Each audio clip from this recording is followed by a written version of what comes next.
સુરતના લિંબાયતમાં પાનના ગલ્લા પર માથાકૂટ થતા મિત્ર દીપકે જ કરી રોહનની હત્યા. આરોપીને લિંબાયત પોલીસે દબોચ્યો. સુરત શહેરના લિંબાયત વિસ્તારમાં રૂક્ષ્મણીનગર ખાતે ગઈકાલે 19 વર્ષના યુવકની હત્યા કરવામાં આવી હતી. હત્યાની ઘટનામાં પોલીસે હત્યા કરનાર આરોપીની ધરપકડ કરી લીધી છે. પકડાયેલો આરોપી મરનાર યુવકનો મિત્ર હતો અને મૃતક યુવક આરોપી પાસે પૈસા માંગતો હતો. તેની અદાવતમાં હત્યા કરી હોવાનું પોલીસ તપાસમાં સામે આવ્યું છે. સુરતના લિંબાયત વિસ્તારમાં આવેલા રૂક્ષ્મણીનગર નજીક રેલવે ફાટક પાસે દારૂના અડ્ડા પર એક 19 વર્ષીય યુવકની હત્યાની ઘટના સામે આવતા સમગ્ર વિસ્તારમાં ચકચાર મચી જવા પામી હતી. યુવક કોલેજમાં અભ્યાસ કરતો હતો. યુવકની હત્યા બાદ પરિજનો એ પોલીસ સ્ટેશનનો ઘેરાવો કર્યો હતો, જેને લઈને પોલીસે હળવો બળ પ્રયોગ કરવામાં આવ્યો હતો. મરનાર રોહન પાટીલ ડિંડોલી વિસ્તારમાં રહેતો હતો અને પોતાના મામાને ત્યાં લિંબાયત ખાતે આવ્યો હતો. ત્યાં તેના જૂના મિત્રો દીપક પાટીલ કે જે તેની માસીના ઘરે રહે છે તે મળ્યો હતો. આ બંને મિત્ર એકબીજાને મળ્યા બાદ રાજુનાના બુટલેગરના દારૂના અડ્ડા પર પહોંચ્યા હતા. ત્યાં તેમની કોઈ બાબતે માથાકૂટ થઈ હતી અને દીપક પાટીલે પોતાની પાસે રહેલું ચપ્પુ રોહનને મારી દેતા તેનું ઘટના સ્થળે કરુણ મોત થયું હતું.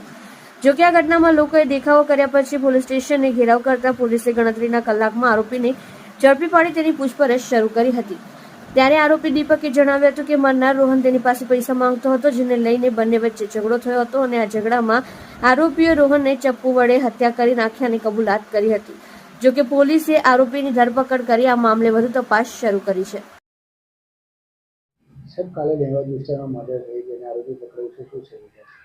ગઈકાલે લિંબાયત પોલીસ સ્ટેશન વિસ્તારમાં આરડી ફાટકની બાજુમાં એક સોસાયટી છે, ત્યાં એક મર્ડરની ઘટના બની હતી.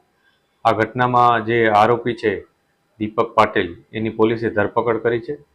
આરોપીની પોતે જે ભોગ બનનાર છે એની સાથે એની મિત્રતા પણ હતી. એને એકબીજાને સારી રીતના પરિચયમાં હતા અને ભોગ બનનાર છે એ પોતાના મામાને ત્યાં આવ્યો હતો. ભોગ બનનાર પોતે ડિંડોલીના રહેવાસી છે અને પોતાના મામાને ત્યાં ગઈકાલે આવ્યો હતો સવારના પોરમાં. એ સમયે આરોપી અને ભોગ બનનાર બે ભેગા થયા હતા. બંને વચ્ચે વાતચીત થઈ હતી અને આ વાતચીત બાદ જે આરોપી છે એને ચપ્પુથી આનું હત્યા નિપજાવી હતી. પોલીસે ખૂબ જ ટૂંકા ગાળામાં આરોપીની ધરપકડ કરી છે અને જે પણ એવિડન્સીસ હોય એ જે પણ એવિડન્સીસ છે એ અમે અત્યારે મેળવી રહ્યા છીએ. આ ઉપરાંત જે પણ અમને વિગતો મળે છે એના ઉપર અમે કામગીરી કરી રહ્યા છીએ. જે પણ વિટનેસ છે એના નિવેદનો પણ લઈ રહ્યા છીએ. સર, મર્ડર કરવાનું કારણ શું હતું? હાલમાં જે પોલીસ પાસે માહિતી છે એ મુજબ આ ઘટનામાં જે ભોગ બનનાર છે એની પાસે જે ભોગ બનનાર છે એ પોતે આરોપી પાસે કંઈક પૈસા માંગતો હતો.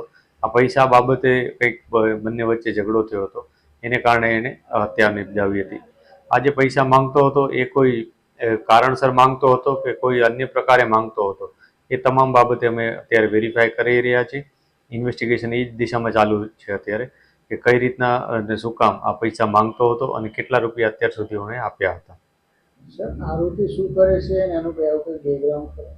જે આરોપી છે એ અત્યારે 1 વર્ષથી અહીંયા રહે છે એના માસીની ત્યાં, અને એ પોતે પહેલાં મહારાષ્ટ્ર રહેતો હતો. એના અત્યારે જે માહિતી છે એ મુજબ જે આરોપી એક્સટર્નલ અભ્યાસ પણ કરે છે અને અહીંયા જે માર્કેટ વિસ્તાર છે એમાં અત્યારે રેગ્યુલર કામમાં જાય છે અને સમયાંતરે પરીક્ષા આપતો રહે છે. એ પ્રકારની માહિતી પોલીસને મળી છે.